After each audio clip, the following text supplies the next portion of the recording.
Silakan duduk Bapak Ibu Saudara yang terkasih. Shalom. Shalom.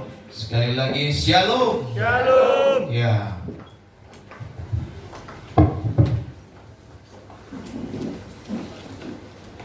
Puji Tuhan. Ya. Semua kita baik, sehat. Amin. Amin. Ya. Yang mengasihi Tuhan katakan amin. Amin. Nah, itu dia. Puji nama Tuhan, Bapak Ibu Saudara, kita sudah memasuki bulan yang ke-8 ya. Bulan Agustus ini adalah bulan yang luar biasa ya. Karena kita juga pastinya di bulan Agustus ini akan memperingati hari kemerdekaan Republik Indonesia ya. Dan Mada Banten, GKP Mada Banten sudah merencanakan untuk kegiatan 17 Agustus ini adalah pertandingan badminton ya.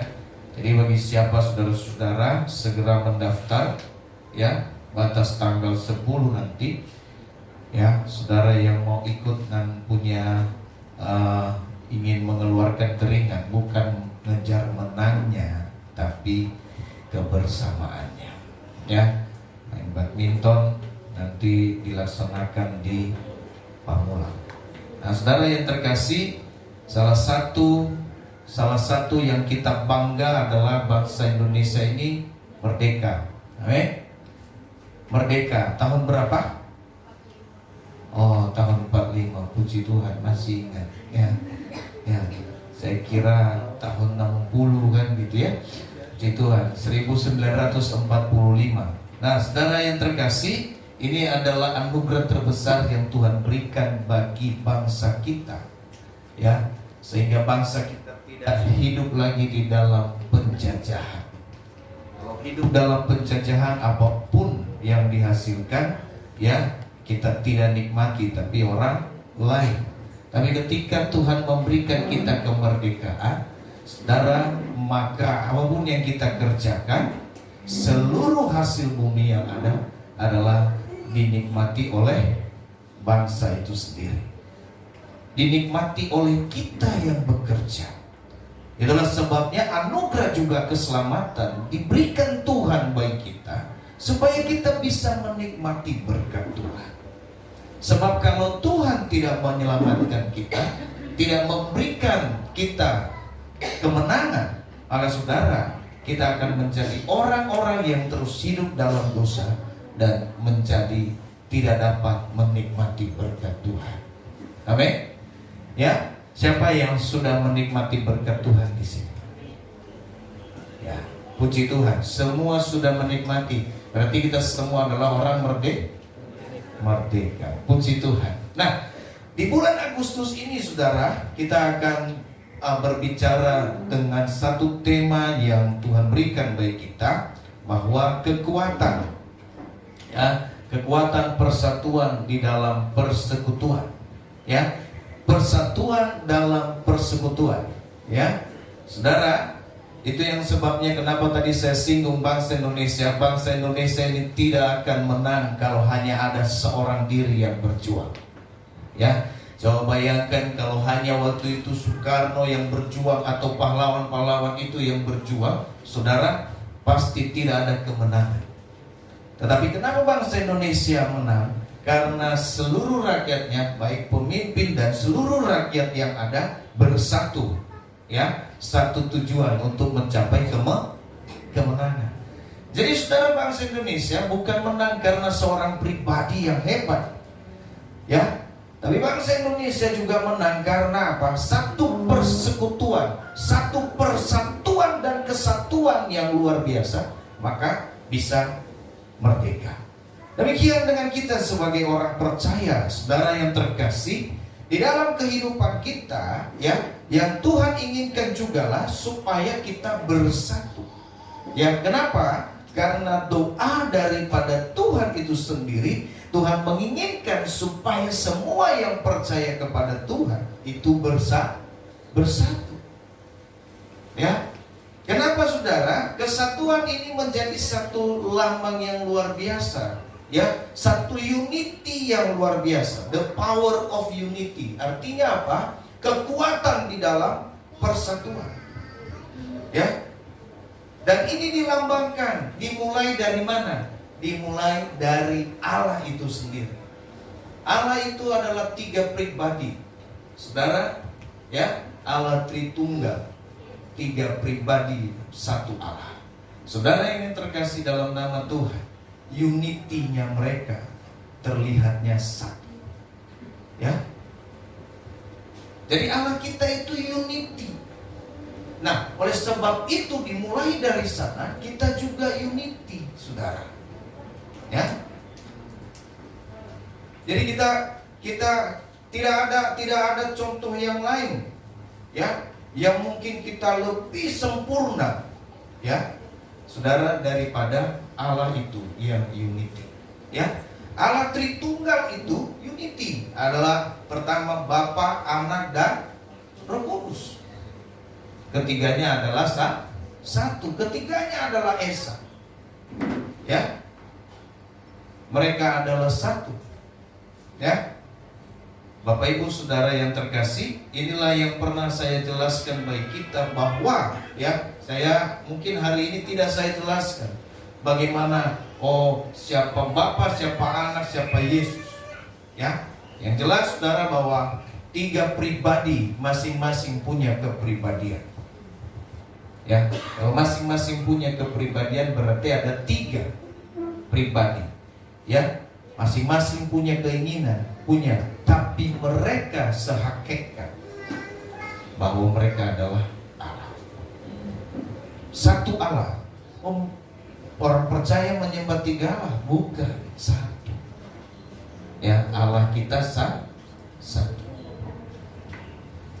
Jadi saudaraku yang terkasih dalam nama Tuhan, jangan kita diombang-ambingkan dengan pengajaran-pengajaran yang ada saat ini.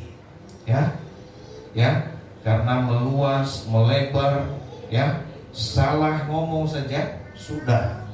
Bapak Ibu Saudaraku yang terkasih dalam nama Tuhan, ya, Yesus adalah setara dengan Bapa, sehakikat dengan Bapa. Roh Kudus apakah lebih kecil, lebih rendah? Tidak. Mereka satu kekuatan besar. Oleh sebab itu saudara, ya, 3 pribadi ini saudara tidak pernah terpisah. Ya, mereka bekerja selalu bersama-sama. Ya, mereka merencanakan senantiasa bersama-sama. Bahkan mereka mencipta selalu bersama-sama. Itulah sebabnya Allah berkata apa? Baiklah kita menciptakan manusia. Ya, jadi kita menciptakan manusia. Sekali lagi Allah berbicara kepada pribadi yang setara. Dia tidak berbicara dengan manusia. Berulang-ulang saya sampaikan, ya. Dia tidak berbicara kepada manusia, tapi dia berbicara kepada pribadi yang setara. Ya. Itulah sebabnya Yohanes berkata pada mulanya adalah firman, dan firman itu bersama-sama dengan Allah, dan firman itu adalah Allah. Ya. Jadi saudaraku yang terkasih dalam nama, dan firman itu adalah Allah, dan firman itu pula telah mengambil rupa menjadi manusia. Jadi salah satu contoh saudaraku yang terkasih, kalau ada orang bertanya mana bukti di dalam Alkitab bahwa ada Allah Tritunggal, memang tidak dijelaskan secara rinci. Tetapi ya, kita bisa lihat bagaimana Alkitab menjelaskannya secara tersirat. Ketika Yesus dibaptis, ada 3 kehadiran di sana. Ya, Bapa yang berbicara dari atas, Roh Kudus yang menyerupai burung merpati, dan Yesus sendiri yang sedang dibaptis. Inilah kehadiran mereka. Ya, jadi saudaraku yang terkasih, jangan kita terkecoh dengan pengajaran-pengajaran. Banyak sekarang, ya, pengajaran-pengajaran yang menguntungkan bagi dunia sebenarnya, yang selalu memutarbalikkan fakta yang ada. Ya, Bapak Ibu Saudara, Maka sebab itu ketika Yesus dicoba, dia menggunakan apa? Iblis tidak gunakan kata-kata lain ketika dia mencoba Yesus. Tidak. Ya, tapi iblis menggunakan firman Tuhan. Ketika dia menggoda Hawa, dia tidak gunakan kata-kata yang lain, tapi dia juga menggunakan firman Tuhan. Jadi saudaraku yang terkasih dalam nama Tuhan, kita perlu hati-hati. Kalau kita tidak pelajari, kalau kita tidak sungguh-sungguh pelajari baca firman Tuhan, saudara, bahkan yang sungguh-sungguh pun bisa salah. Apalagi kalau kita tidak pelajari sama sekali. Ya, oleh sebab itu, ya, kecintaan kita terhadap firman Tuhan itu sangat penting. Ya, dia tidak berkata kepada dia berkata begini ketika dia goda Yesus begini. Ada firman Tuhan berkata, ya, firman Tuhan berkata, jadikanlah batu ini menjadi roti. Ya, lalu kemudian dia bilang lagi apa? Firman Tuhan berkata, kalau engkau menjatuhkan dirimu dari bumbung ini, maka malaikat akan, ya, menangkap, yang memegang.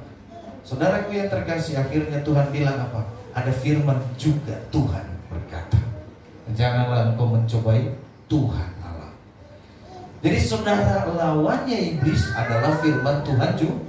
Karena iblis lebih tahu firman Tuhan, saudara. Ya, bagaimana tidak? Iblis adalah orang yang ada di hadapan Tuhan, yang mengatur persembahan setiap hari di hadapan mezbahnya Tuhan. Dia tahu,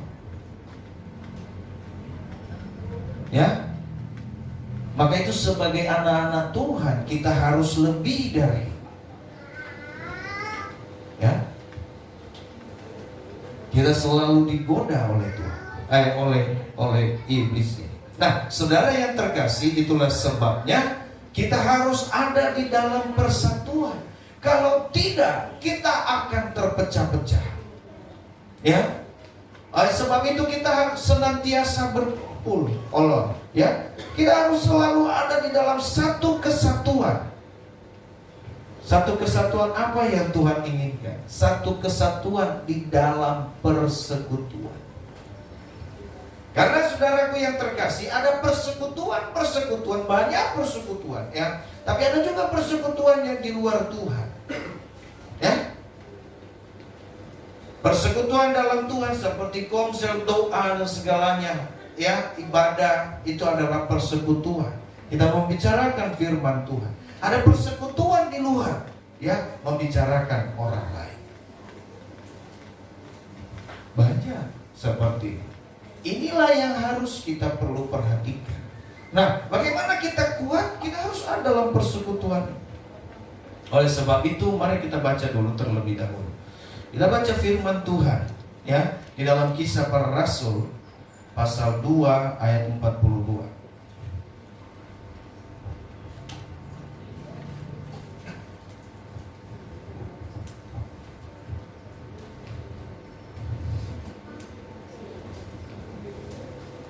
Nanti di minggu keempat atau di minggu terakhir nanti, ya, minggu terakhir, saya akan coba. Nanti kita sama-sama akan belajar, kita akan kupas tentang Allah Tritunggal, ya, supaya kita sama-sama tahu. Oke, baik saudara yang terkasih dalam nama Tuhan, sudah dapat ayatnya yang Kisah Para Rasul pasal 2 ayatnya yang 42 sampai ayatnya yang 47. 41 loh. Salah. Sudah kita baca secara bersama-sama. Cara hidup jemaat yang pertama, saya 41, saudara 42. Orang-orang yang menerima perkataannya itu memberi diri dibaptis, dan pada hari itu jumlah mereka bertambah kira-kira 3.000 jiwa. Mereka bertekun dalam pengajaran rasul-rasul dan dalam persekutuan, dan mereka selalu berkumpul, memecahkan roti dan berdoa. Maka ketakutanlah mereka semua, sedang rasul-rasul itu mengadakan banyak mujizat dan tanda. Dan semua orang yang telah menjadi percaya tetap bersatu, dan segala kepunyaan mereka adalah kepunyaan bersama. Dan selalu ada dari mereka yang menjual harta miliknya, lalu membagi-bagikannya kepada semua orang sesuai keperluan masing-masing. Dengan bertekun dan dengan hati mereka berkumpul tiap-tiap hari dalam bait Allah. Mereka memecahkan roti di rumah masing-masing secara bergilir dan makan bersama-sama dengan gembira dan dengan tulus hati. 47 kita baca sama-sama. 1, 2, 3. Sambil memuji Allah, dan mereka disukai semua orang. Dan tiap-tiap hari Tuhan menambah jumlah mereka dengan orang yang diselamatkan. Ada amin? Amin. Haleluya. Saudara yang terkasih, ya, Kisah Para Rasul pasal 2 ini dan Kisah Para Rasul pasal 4, saudara, adalah menjadi contoh utama bagi seluruh sidang jemaat Tuhan. Ya, karena ini adalah gereja mula-mula. Ya, gereja mula-mula. Jadi saudaraku yang terkasih, sampai kapanpun ini akan menjadi contoh bagaimana setiap orang percaya itu hidup dalam persatuan. Ya, hidup dalam persatuan, ya, persatuan di dalam persekutuan. Ya, berarti saudara, ada orang-orang yang di dalam persekutuan juga tidak mau bersatu. Ya, kita bersatu di tempat ini, kita ada dalam satu persekutuan di tempat ini, tapi kita punya pemikiran yang berbeda-beda. Itu namanya nggak mau bersatu. Ya. Oleh sebab itu saudara, kita harus perlu perhatikan persatuan ini. Nah, banyak orang, gini, sebelumnya begini, persatuan adalah satu gabungan, ikatan atau kelompok dari beberapa bagian. Ya, misalnya persatuan itu terjadi kalau ada 2, 3, 4, 5 orang. Kalau cuma sendiri bukan persatuan namanya. Ya, tunggal. Tapi kalau dia terdiri dari 2, 3, 4, 5 orang, itu mereka berkumpul bersatu. Itu namanya persatuan. Ya, persatuan juga berarti perserikatan atau serikat, sedangkan kesatuan adalah perihal satu menjadi satu. Ketika kita adalah satu persatuan, maka kesatuan pasti terjadi. Kesatuan itu mengarahkan kita kepada satu tujuan. Itu kesatuan. Nah, oleh sebab itu sebelum kita menuju kesatuan ini, kita harus ada persatuan dulu. Amin. Nah, banyak orang menambahkan hal ini, saudara. Persatuan dengan tujuan-tujuan tertentu. Dengan persatuan orang-orang yang bergabung dalam kelompok atau berserikat dapat menyamakan visi. Nah, ini visi, misi, dan tujuan tadi menjadi satu. Nah, berubah tidak lagi persatuan, kesatuan.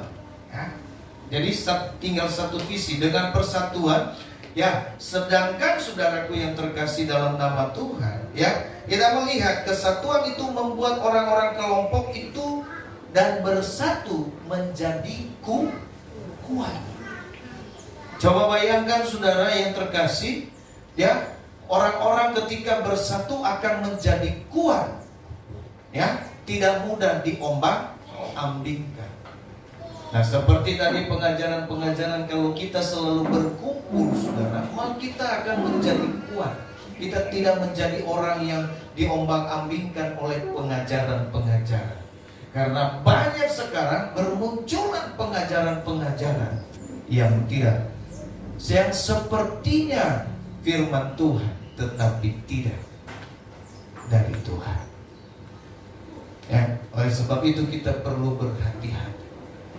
Bapak Ibu Saudara, ya, Gereja Gerakan Pentakosta memiliki satu doktrin, yaitu percaya kepada Allah Tritunggal. Itu yang kita bilang tadi.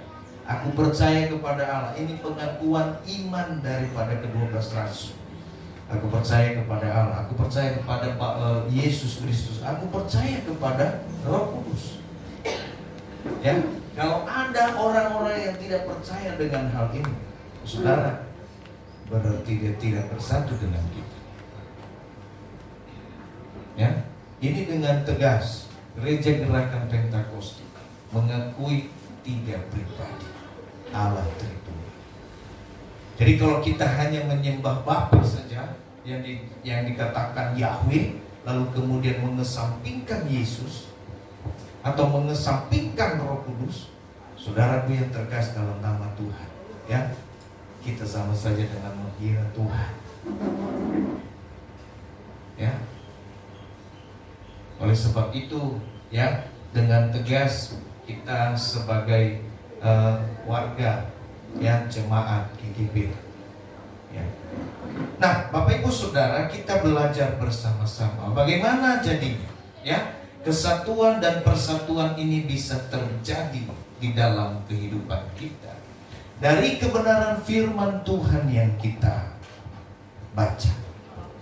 Ya, dikatakan begini saudara, mereka bertekun dalam pengajaran rasul-rasul dan dalam persekutuan, dan mereka selalu berkumpul memecahkan roti, ya, dan berdoa.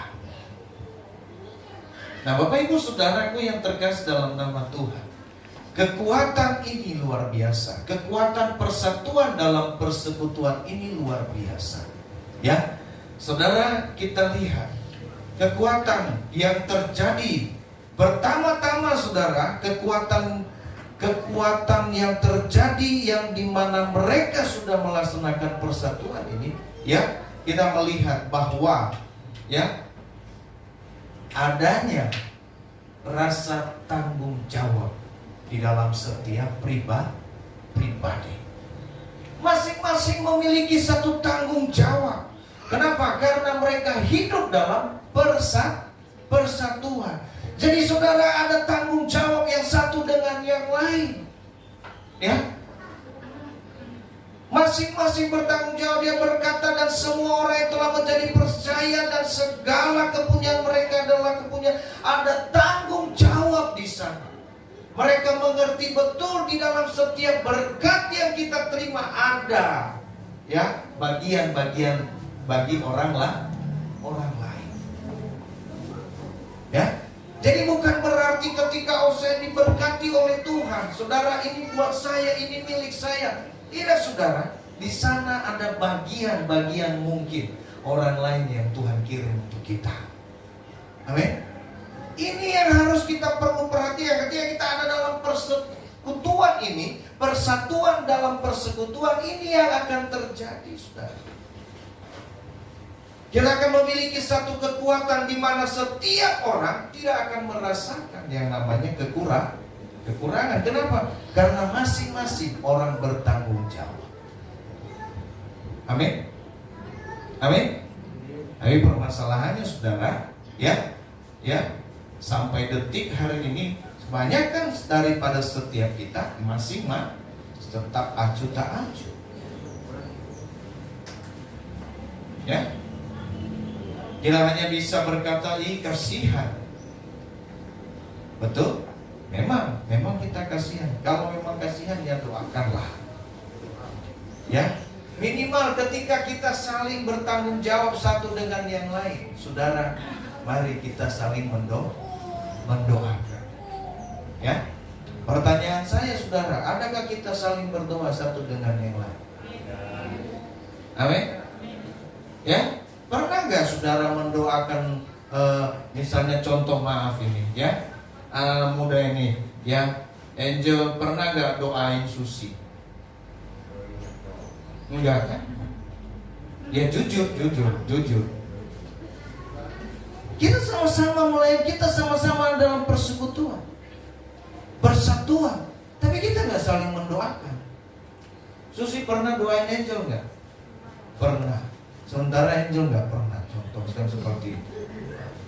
Baru tahu sekarang ya? Enggak, ini contoh. Tapi bagus. Kenapa? Nah, nanti Angel pulang doain ya. Mulai doain Susi gitu, berdoa. Pernah doain papa nggak? Pernah. Puji Tuhan. Papanya pernah, pastilah. Enggak. Oh. Haleluya. Oke, jadi saudaraku yang terkasih dalam ini, bagaimana bisa terjadi? Padahal ketika kita ada dalam persatuan dan persekutuan, pastinya tanggung jawab ini harus ada. Saya harus ambil bagian, saya harus berdoa untuk Pak Sikiat, si Pak Sikiat harus berdoa untuk saya. Karena kita masing-masing punya tanggung jawab terhadap orang lain. Gak usah boro-boro kita mau kasih duit atau mau kasih berkat makanan dan segala macam. Saya berkata saudara, berkat itu ketika kita saling bertanggung jawab masing-masing, tidak hanya berkat jasmani, betul? Tapi ketika kita saling mendoakan itu jauh lebih besar. Ya, seperti apa? Seperti yang saya sampaikan bagi kita saudara, ya. Waktu awal-awal ini doa jauh lebih besar. Ya, kita hanya berharap kita bisa dirikan satu tiang aja lah minimal kita pasang. Ternyata ya Tuhan kasih kita lebih. Amin. Nah, kita berdoa ini kekuatan untuk kita saling berdoa. Kita saling bertanggung jawab satu dengan yang lain. Itu makanya dikatakan mereka semua orang yang telah menjadi percaya tetap bersatu dan segala kepunyaan mereka adalah kepunyaan bersama. Petrus bilang ketika bertemu dengan orang sakit, dia berkata begini, ya, saudara, emas dan apa yang engkau inginkan dariku, emas dan perak tidak ada padaku, tapi apa yang kupunya akan kuberikan. Apa yang dia punya? Apa yang Petrus punya? Firman Tuhan jelaskan apa yang dia punya. Tapi apa yang aku punya akan kuberikan. Aku punya Yesus untuk kuberikan kepada semula. Ya, mungkin Petrus tidak punya biaya untuk mengobati orang sakit ini. Ketika orang sakit ini datang kepadanya, betul? Ya, orang lumpuh itu, dia nggak punya uang untuk memberikan kekuatan kepada orang lumpuh itu. Tidak. Emas dan perak gak ada. Tapi apa yang aku punya? Saya punya Yesus. Bangkitlah dan berjalanlah. Saudara yang terkasih, ini yang luar biasa. Ya, mana lebih berharga? Kesembuhan atau emas dan permata? Kesembuhan. Oleh sebab itu mari saudaraku yang terkasih, kita harus hidup dalam persatuan dan persekutuan. Dalam persekutuan, sehingga kita memiliki satu kekuatan yang jelas bahwa apa? Kita saling memperhatikan. Kalau kita saling memperhatikan, saudara, tidak akan ada yang kekurangan. Amin. Tidak akan ada yang kekurangan. Ya. Lalu yang kedua, saudaraku yang terkasih, kekuatan persatuan dalam persekutuan. Apa yang terjadi? Saudaraku yang terkasih, dia berkata begini sambil memuji Allah dan mereka disukai oleh banyak orang. Ya, saya mau tanya saudara yang terkasih, kita ini hidup lebih banyak dibenci atau disukai?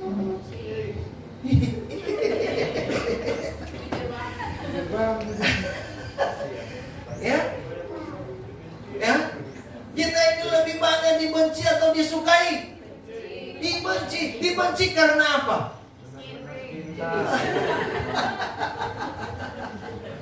Ya, kadang-kadang kita dibenci saudara karena karena alasannya karena gak punya. Enggak juga, saya gak punya tapi saudara saya juga dibenci. Contohnya begitu. Tapi begini saudara, apakah setiap orang yang tidak punya harus dibenci? Enggak juga.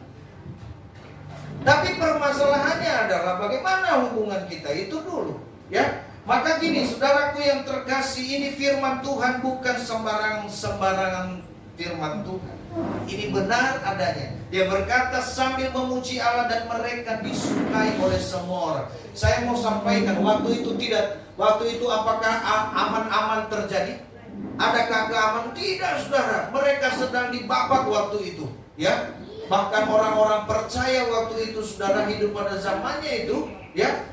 Ketika pemerintahan Kaisar Nero, saudara yang terkasih, siapa yang menyebut nama Tuhan dibakar, digoreng, dikuat.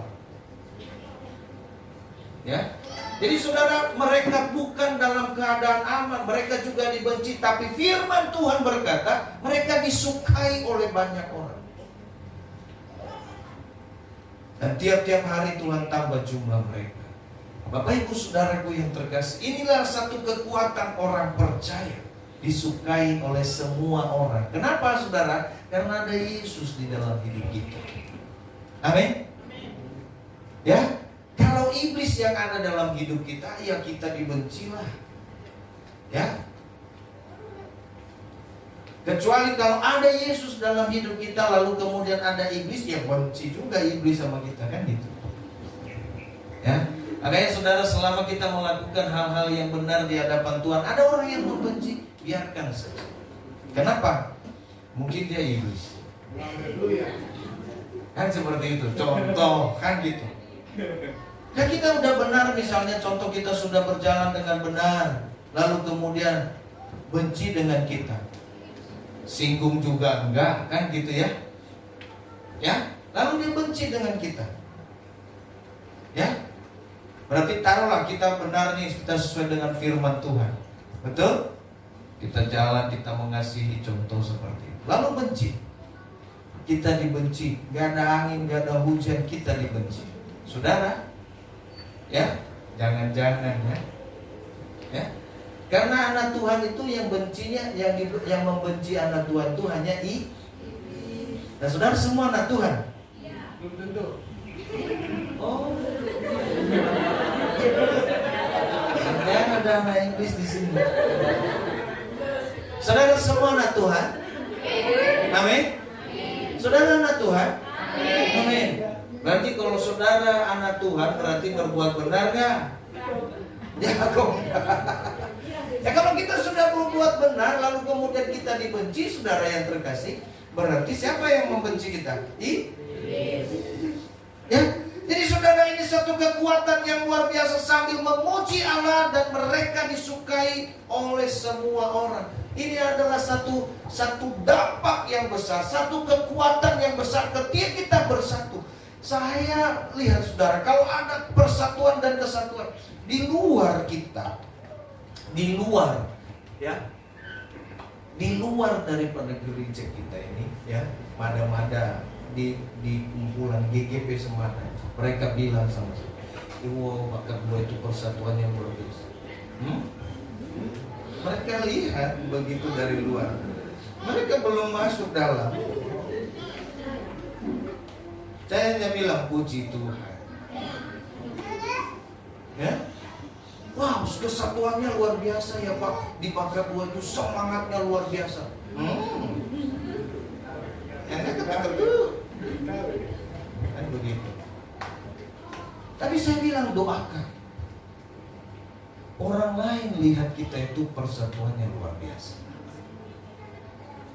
Tapi kenapa kita yang ada di dalam kadang-kadang tidak mau bersatu? Puji Tuhan lah, di sini semua bersatu, amin. Amin. Gak ada yang benci satu dengan yang lain. Gak ada ya. Sini gak ada. Semua baik-baik. Amin. Ya. Kecuali Suryadi katanya. Ya. Nah, saudara yang terkasih, bagaimana ini bisa terjadi? Pertama-tama adalah kita harus selalu bersekutu kepada Tuhan. Ya, maka dia katakan bertekun. Ya, harus selalu berkumpul. Kalau kita nggak berkumpul, saudaraku yang terkasih, bagaimana kita? Kadang-kadang kita dapat informasi aja bisa salah. Ya, dapat hoax. Ya, bahasa Italinya hoax. Ya kan? Ya, gak jelas berita. Nah saudara, kadang-kadang kita dapat seperti itu. Bagaimana mungkin? Ya, tapi kalau kita dalam persatuan, kita dengar langsung, kita lihat langsung, saudara, ini yang luar biasa. Ya, Bapak Ibu Saudaraku yang terkasih, maka inilah yang gunanya kita bersatu. Kalau kita bersatu, saudara, lihat ada satu ilustrasi yang gampang sekali buat kita. Sapu lidi itu kalau satu bisa nyapu nggak? Ya, lidi itu kalau satu bisa nggak diubah namanya menjadi sapu? Enggak. Kalau lidi, saudara yang terkasih, dia cuma sebatang, tetap namanya lidi, nggak linggis. Kalau linggis, kawai dikit ya. Ini sapu lidi saudara adalah yang keras sedikit patah. Betul? Ya. Tapi lihat saudaraku yang terkasih, ya. Ketika sapu itu bersatu menjadi banyak, satu ikatan persatuan yang luar biasa mereka miliki. Namanya sudah berubah, mungkin ada lidinya, tapi namanya sudah sapu lidi. Ya, udah sapu jagat. Sapu lidi namanya. Tapi kalau dia sendiri namanya lidi. Ya, lidi sih enak. Ya. Tapi saudara lihat, ketika dia bersatu, ya, dia nggak kenal sampah apapun, hajar. Betul? Dia mampu membersihkan, ya. Tapi coba saudara, kalau dia cuma satu, ya, sarang laba-laba aja nggak sanggup dibersihkan. Tapi kalau dia bersatu, sarang laba-laba dibabat habis. Ya, apalagi sarang laba-laba, ya, sampah yang keras aja. Oleh sebab itu saudara, ini juga buat kita. Kalau kita bersatu, tidak ada yang mustahil. Amin. Kita nggak ada, maka kita bersatu. Kalau kita bisa bersatu, selalu bersama-sama, bersatu, bersekutu kepada Tuhan, saudara, maka saya percaya, ya, pembangunan kita ini akan semakin luar biasa. Ya, ketika semuanya bersatu, saudara, bukan berarti kita habiskan uang kita, tidak, saudara. Ketika semua bersatu, saudara, ada orang-orang yang melihat, wah, mereka persekutuannya lebih. Oh, saya mau nyumbang, saya mau ambil bagian. Itu yang luar biasa. Kalau kita bersatu. Amin. Oleh sebab itu, saudara, mari, ya, kita mau hidup dalam persekutuan, ya, dalam, ya, kita mau menikmati persatuan dalam persekutuan. Itulah sebabnya gereja Tuhan menyediakan bagi kita ada komsel, ada kompria, ada doa, ada kaum wanita, ada pemuda, ya, ada ragu gembira. Supaya apa? Supaya kita selalu berkumpul bersama-sama. Untuk apa? Untuk kita selalu dekat dengan Tuhan. Amin. Amin. Amin. Ya, puji nama Tuhan, saudara. Ya, saya mengundang kita untuk kita boleh hadir bersama-sama, mendukung bersama-sama di dalam setiap persekutuan-persekutuan yang kita laksanakan. Puji Tuhan, ya. Mari saudaraku yang terkasih, kita siapkan hati kita.